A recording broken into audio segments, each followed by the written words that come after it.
So as you guys can tell from the introduction as well as the title, this video is dedicated to my recap. It's a little bit of a mini review on the Razer Edge. This is the third video in my series, which got started with the tablet unboxing. It was followed by an unboxing of the game controller. This is actually a couple of different components you're looking at. You do not need to buy them together, though I get the feeling that most people interested in this device will probably end up getting the package in this fashion. If you're interested in pricing and availability, the links are down in the description, but my warning to you will be the same as it was in the first video.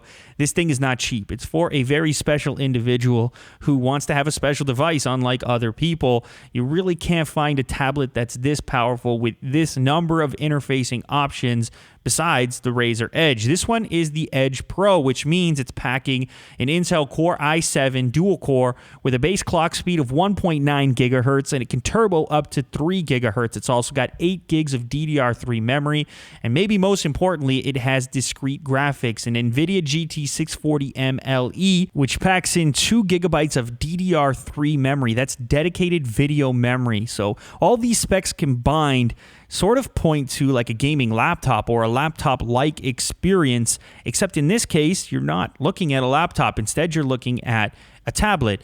So you're going to be able to play PC games. In this case, I'll go ahead and boot up Steam. As you guys have seen in the last video, it'll run PC games no problem. You will need to remap your favorite keyboard-based games to work with the controller interface, but the power is actually not the issue. And you may remember in the last video, I also mentioned the ability to hook up, a USB keyboard and mouse and actually game on this thing in a traditional PC fashion. That's totally possible. You're totally capable of doing that with a device that's this powerful. You've got a 10.1-inch IPS display that's a 1366 by 768 resolution. It's multi-touch, and it happens to be one of the nicest multi-touch experiences that I've had on a tablet.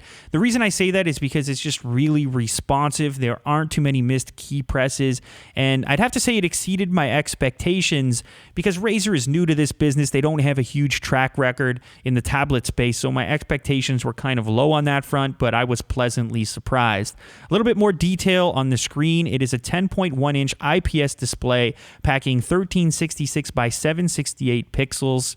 So IPS is good, especially for a device like this, because you want to get the best viewing angles possible, and this definitely delivers on that front. Even as you move to the side of the screen, you're not going to lose the image in any way. You've also got Windows 8, as you'd expect. So those specs on their own for a tablet are pretty damn interesting, but things get a lot more interesting when you start considering this controller. It has a built-in battery, so it's going to extend the battery life on your device, but more importantly, it's going to give you a console-like gaming experience in a way that you're not used to having it, and in something that you can essentially fit into your backpack. So it's kind of got a console element to it, it's got a PC gaming element to it, it's got a portable gaming element to it. It's just really, really strange in a good way. I do like seeing devices like this that really sort of stretch the boundaries on what we expect to see in the consumer electronics world. I've personally seen nothing like this before, and that's always exciting to get a chance to analyze devices that are completely unique.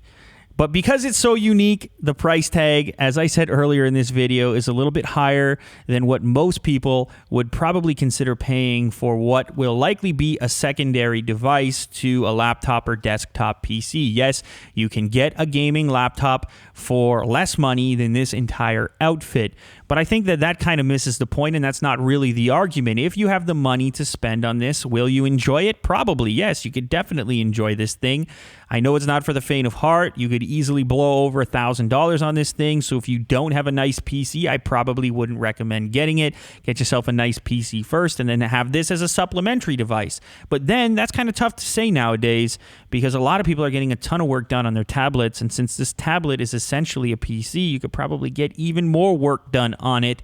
So it's really hard to say whether or not this is a legitimate device worth considering or not. It really depends on how you see yourself using it and whether or not you can see a value proposition in the Edge Pro.